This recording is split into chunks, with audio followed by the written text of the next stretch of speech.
क्या आपके एमआरआई पे मेनिस्कल टियर है? इसका क्या मतलब है? जानिए मेनिस्कस के बारे में। मेनिस्कस एक सी शेप कार्टिलेज होता है जो कि आपके घुटने में होता है। ये फीमर बोन है, ये टिबिया बोन है। इन दोनों के बीच में जो आप ये ब्लू रंग का कार्टिलेज देख रहे हैं, इसको मेनिस्कस बोलते हैं। ये एक सी शेप कार्टिलेज रहता है। अंदरूनी भाग में जो रहता है उसको मीडियल मेनिस्कस कहते हैं। जो बाहर के भाग में रहता है उसको लैटरल मेनिस्कस कहते हैं। मेनिस्कस टियर एमआरआई पे देखना काफ़ी कॉमन है। ये usually young athletes, older athletes या ओल्ड लोगों में देखा जाता है 60 से 65 साल के ऊपर। 40% पॉपुलेशन में 65 ईयर से ऊपर लोगों में ये टियर बहुत कॉमनली एमआरआई पे एक फाइंडिंग होती है।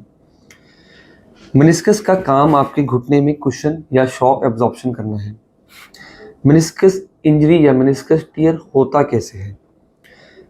मेनिस्कस टियर के कारण हो सकते हैं कॉन्टैक्ट स्पोर्ट्स यानी कि फुटबॉल, नॉन कॉन्टैक्ट स्पोर्ट्स यानी कि वॉलीबॉल या सॉकर, या age related degenerative tier.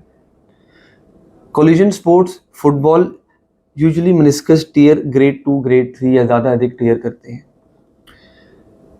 Meniscal tier होने के बाद आपको क्या क्या सिम्टम्स रहेंगे? पेशेंट हमारे पास ओपीडी में आता है यूजुअली मेनिस्कस टियर के साथ एमआरआई पे। उसकी जो कॉमन कंप्लेंट्स रहती हैं वो ये रहती हैं कि पेन है, घुटने में सूजन है, घुटना सीधा करने में तकलीफ आ रही है, और कभी कभी लॉकिंग की एक सेंसेशन घुटने में रहती है। लॉकिंग का कारण मेनिस्कल टियर में ये रहता है कि मेनिस्कस आपका आगे आ जाता है घुटने में, और जब घुटना मूव होता है, जब वो अपना फ्लेक्शन से एक्सटेंशन में जाता है, तब वो उसके बीच में आके अटक जाता है एंड वो लॉकिंग क्रिएट करता है। मेनिस्कस टियर को डायग्नोज कैसे करते हैं? यूजुअली हम एक्सरे की हमेशा आपको बोलेंगे एक एक्सरे कराएं। एक्सरे में मेनिस्कस नहीं दिखता है, पर एक्सरे से आपको और कोई एसोसिएटेड इंजरी, फ्रैक्चर अगर है तो वो आप देख सकते हैं। Usually MRI is the right diagnostic method to see your meniscal tear. Meniscal tear 3 प्रकार के हो सकते हैं, ग्रेड 1, ग्रेड 2 या grade 3। Grade 1 tear small tear होते हैं, ग्रेड 2 टियर्स लीनियर टियर रहते हैं, and grade 3 tears complex tears रहते हैं, जो कि normal treatment, physiotherapy, conservative treatment, rest, stretching से नॉर्मली ट्रीट नहीं होते हैं। हमारे मेनिस्कस में 2 भाग रहते हैं, अंदरूनी भाग और बाहरी भाग। अंदरूनी भाग को हम वाइट जोन बोलते हैं, बाहर के भाग को रेड जोन बोलते हैं। रेड जोन का मतलब है कि उसमें रिच ब्लड सप्लाई है, वाइट जोन का मतलब है कि उसमें पुअर वैस्कुलरिटी है, पुअर ब्लड सप्लाई है। अगर आपका वाइट जोन का टियर है तो यूजुअली इसमें हीलिंग अच्छी नहीं रहती है, क्योंकि इसमें ब्लड सप्लाई कम रहता है। और अगर आपका बाहर का टियर है, रेड जोन का टियर है, तो इसमें हीलिंग अच्छी रहती है। बाहर के स्मॉल रेड जोन टियर्स में स्पॉन्टेनियसली हीलिंग अच्छी होती है, वाइट जोन टियर्स में हीलिंग की क्वालिटीज़ कम रहती है। ग्रेड 1, ग्रेड 2 टियर्स जो होते हैं मेनिस्कस के, उसमें हम नॉर्मली कंजर्वेटिव ट्रीटमेंट, जो कि आपके डॉक्टर आपको बताएंगे, RICE therapy, rest, ice pack, compression and elevation, and knee को एक support with a brace, and then gradual strengthening over weeks से आप ट्रीट कर सकते हैं। कुछ पेशेंट्स में कंजर्वेटिव ट्रीटमेंट के साथ इंजेक्शंस का भी रोल है। आजकल न्यूअर टेक्निक्स में ऑर्थोबायोलॉजिक्स या प्लेटलेट रिच प्लाज्मा, जो कि ग्रेड 2 टियर्स तक हम पेशेंट्स को एडवाइस करते हैं। प्लेटलेट प्लाज्मा थेरेपी जो है वो आपके ही ब्लड से प्लेटलेट्स को निकाल के उसको कॉन्सेंट्रेटेड मात्रा में हम कार्टिलेज पे डालते हैं, जो रिपरेटिव प्रोसेस या नॉर्मल हीलिंग प्रोसेस को बढ़ा देती है, उसकी स्पीड अप कर देती है प्रोसेस को। अगर आपका ग्रेड 3 टियर है, रेड जोन में टियर है, इस टियर को यूजुअली सर्जिकल ऑप्शन आपको एडवाइस करी जाएगी।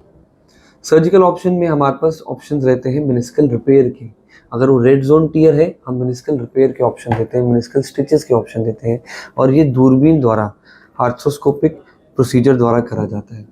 अगर आपका वाइट जोन टियर है, अंदरूनी भाग में टियर है, जिसकी ब्लड सप्लाई कम है, उस कंडीशन में हम मेनिसेक्टोमी करते हैं, जिसमें हम आपके अंदरूनी भाग को ट्रिम डाउन कर देते हैं। जब हम उसको ट्रिम डाउन कर देते हैं, जो पार्ट आपका पेनफुल था उसको हटा देते हैं, तो आपका रिहैबिलिटेशन, आपकी knee mobility, flexibility is good and उसका recovery process is more, it becomes better.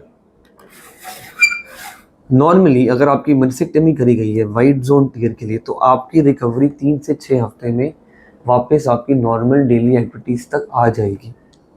अगर आपके डॉक्टर ने रेड जोन के टियर के लिए मेनिस्कल स्टिचेस या मेनिस्कल सूचर अप्लाई करे हैं, तो नॉर्मल रिहैबिलिटेशन और हीलिंग को 3 to 6 मंथ्स लग सकते हैं।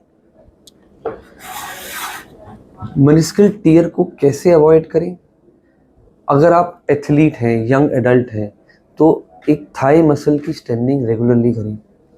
वार्म अप करें कोई भी स्पोर्ट रिलेटेड एक्टिविटी को स्टार्ट करने से पहले। Body rest intervals, body workouts के बीच में रेस्ट इंटरवल ज़्यादा रखें।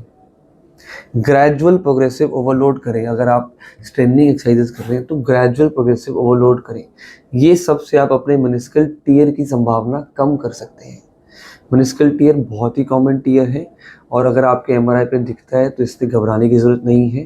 जैसे कि हम पहले भी कह चुके हैं, ग्रेड 1 ग्रेड 2 टियर्स में अधिकतर लोगों में कंजर्वेटिव ट्रीटमेंट और कुछ लोगों में जिनमें कंजर्वेटिव ट्रीटमेंट से फ़ायदा नहीं हो रहा, इंजेक्शन से राहत मिल जाती है।